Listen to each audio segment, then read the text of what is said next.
Hi student. आज हम लोग क्लास 10th के अर्थशास्त्र को पढ़ेंगे। इसका पहला चैप्टर है हमारा अर्थव्यवस्था एवं इसके विकास का इतिहास। जैसा कि हम लोग जानते हैं कि हमारा देश अंग्रेजों का गुलाम था। हम लोग की आज़ादी 15 अगस्त 1947 को मिली थी। लगभग हम लोग 200 वर्षों तक अंग्रेजी शासन के गुलाम थे। अंग्रेजी शासन के पहले भारत को सोने की चिड़िया कहा जाता था, क्योंकि हमारे यहाँ सभी प्रकार के संसाधन मौजूद थे, हर प्रकार की मसाला पाया जाता था। लेकिन अंग्रेजों के कुनीति के कारण हमारी अर्थव्यवस्था को भारी नुकसान हुआ और संसाधनों का विनियोजित तरीके से विदोहन किया गया। आज़ादी के बाद हमारे देश में बहुत सारे परिवर्तन हुए, जिसको हम निम्न रूप से समझ सकते हैं। जैसे इस अध्याय में हम लोग समझेंगे विभिन्न प्रकार का सूचकांक, बिहार के विकास की स्थिति, देश के आर्थिक विकास में बिहार की भूमिका, मूल आवश्यकताएं एवं विकास का संबंध इत्यादि बातों पे बढ़ते हैं हम लोग आगे। तो हम लोग पहले समझते हैं कि उपनिवेश क्या होता है। तो उपनिवेश क्या है कि जब कोई समृद्धशाली राष्ट्र किसी दूसरे राष्ट्र पर शासन करता है, तो उस राष्ट्र को जिस पर शासन किया जाता है उसको हम लोग कह देते हैं उपनिवेश। यदि हम लोग भाषिक रूप से पढ़ें तो जब कोई भी देश किसी बड़े समृद्धशाली राष्ट्र के शासन के अंतर्गत रहता है और उसके समस्त आर्थिक एवं व्यावसायिक कार्यों का निर्देशन एवं नियंत्रण शासक देश का होता है, हम लोग उसको उपनिवेश कहते हैं। भारत भी 200 वर्षों तक ब्रिटिश शासन का उपनिवेश था। हम लोग बढ़ते हैं अर्थव्यवस्था का अर्थ जानने की कि अर्थव्यवस्था क्या है। आर्थर लेविस के अनुसार अर्थव्यवस्था का अर्थ है कि किसी राष्ट्र के संपूर्ण व्यवहार से होता है, जिसके आधार पर मानवीय आवश्यकताओं की संतुष्टि के लिए वह अपने संसाधनों का प्रयोग करता है। लेकिन फिर दूसरा, यदि हम ब्राउन साहब के अनुसार समझें तो अर्थव्यवस्था आजीविका अर्जन की एक प्रणाली है, जिसमें हम लोग अपना कुछ काम करके, अपना कुछ प्रोडक्शन करके, कुछ भी उत्पादन करके या कोई भी काम करके हम अपनी आजीविका मतलब जीने का साधन को जुटाते हैं। वो क्या कहलाएगा?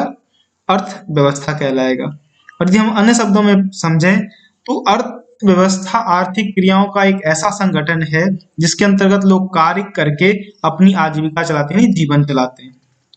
या फिर और यदि इसको हम संक्षेप में समझे तो कह सकते हैं कि अर्थव्यवस्था समाज की सभी आर्थिक क्रियाओं का योग है। बढ़ते हैं हम लोग नेक्स्ट की ओर। अब है अर्थव्यवस्था की संरचना या ढांचा। तो अर्थव्यवस्था की संरचना का मतलब है विभिन्न उत्पादन क्षेत्रों में इसके विभाजन से। संरचना या ढांचा का मतलब है विभाजन से, कि किस किस तरह के कार्य को किस किस तरह से बांटा जा सकता है। तो भारतीय अर्थव्यवस्था को 3 भागों में बांटा गया है। प्राइमरी सेक्टर यानी प्राथमिक क्षेत्र, द्वितीय सेक्टर सेकेंडरी सेक्टर जिसको बोलते हैं हम लोग, और तीसरा है तृतीयक क्षेत्र या फिर सेवा का क्षेत्र, जिसको हम लोग टर्सरी सेक्टर या फिर सर्विस सेक्टर भी कहते हैं। बढ़ते हम लोग आगे की ओर। इसको हम लोग ग्राफ के रूप में भी समझ सकते हैं कि भारतीय अर्थव्यवस्था का संरचना किस तरह से। तो हम लोग देख रहे हैं कि ये प्राथमिक क्षेत्र है, ये द्वितीय क्षेत्र है और ये तृतीय क्षेत्र है। तो प्राथमिक क्षेत्र के अंदर कृषि, पशुपालन, वन, मछली पालन, ये सभी जो है ये सभी प्राथमिक क्षेत्र के अंतर्गत आते हैं। द्वितीय क्षेत्र क्या होता है कि द्वितीय क्षेत्र में उद्योग, निर्माण, गैस एवं बिजली, जो बड़े बड़े उद्योग वगैरह सब होते हैं, जहाँ मैन्युफैक्चरिंग होता है, वो सब किसमें आते हैं? द्वितीय क्षेत्र में। जैसे कुटीर उद्योग हो गया, लघु उद्योग हो गया, मध्यम व बड़े उद्योग, ये सभी जो है कि वो द्वितीय क्षेत्र में होते हैं। तृतीय क्षेत्र है सेवा का क्षेत्र, जैसे बैंकिंग, परिवहन, संचार, व्यापार, अन्य सेवा, ये सभी तृतीय क्षेत्र में आते हैं। इसके बाद हम लोग समझते हैं प्राथमिक क्षेत्र किसको भाई कहा जाता है। तो प्राथमिक क्षेत्र को कृषि क्षेत्र भी कहा जाता है। इसके अंतर्गत पशुपालन, मछली पालन, जंगलों से प्राप्त होने वाली सारी वस्तुएं, ये सब क्या कहलाएगा? प्राथमिक क्षेत्र के अंदर कहलाएगा। इन सारी वस्तुओं का होने वाला व्यापार प्राथमिक क्षेत्र का व्यापार कहा जाता है। द्वितीय क्षेत्र में हम लोग आते हैं तो द्वितीय क्षेत्र को औद्योगिक क्षेत्र कहा जाता है। तो इसके अंतर्गत खनिज व्यवसाय, निर्माण कार्य, जन उपयोगी सेवाएं, गैस जैसे बिजली आदि के उत्पादन आते हैं। तृतीय क्षेत्र है तृतीय क्षेत्र को सेवा का क्षेत्र भी कहा जाता है। इसके अंतर्गत बैंक, बीमा, परिवहन, संचार एवं व्यापार आदि क्रियाएं सम्मिलित है। ये क्रियाएं प्राथमिक एवं द्वितीयक क्षेत्र की क्रियाओं को सहायता प्रदान करती है, इसलिए इसे सेवा का क्षेत्र कहा जाता है।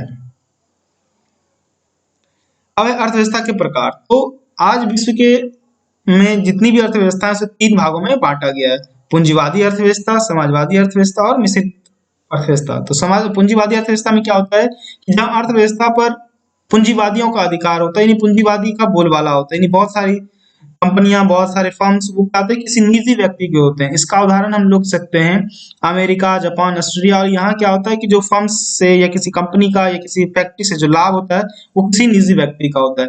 समाजवाद में क्या होता है कि समाजवाद में अर्थव्यवस्था में उत्पादन के सभी साधनों पर सभी लोगों का स्वामित्व होता है, यानी पूरे कंट्री का स्वामित्व होता है, और संचालन देश की सरकार के पास होता है। इनका उपयोग सामाजिक कल्याण के लिए किया जाता है।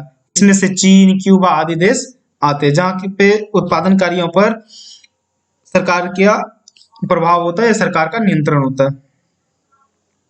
लेकिन भूमंडलीय एवं उदारीकरण के कारण समाजवादी अर्थव्यवस्था का भी स्वरूप बदलने लगा। मिश्रित अर्थव्यवस्था क्या होता है कि मिश्रित अर्थव्यवस्था पूंजीवादी तथा समाजवादी अर्थव्यवस्था का मिश्रण। इसमें दोनों प्रकार के होते हैं, कुछ पूंजीवादी भी होते हैं, पूंजीवादी तरह से भी चलता है, और कुछ समाजवादी तरह से। यानी इस तरह की अर्थव्यवस्था में प्राइवेट लोगों की भी फैक्ट्री होती है और सरकार की भी फैक्ट्री होती है। और इसका सबसे अच्छा उदाहरण भारत है, जहाँ जैसे हाल यानी हिंदुस्तान एरोनॉटिक्स लिमिटेड, पेट्रोलियम, ये सब सरकार भी देखती है और प्राइवेट लोगों के भी होते हैं। तो इस तरह की अर्थव्यवस्था को मिश्रित अर्थव्यवस्था कहते हैं। तो बढ़ते हम लोग नेक्स्ट। तो आज के लिए बस इतना ही।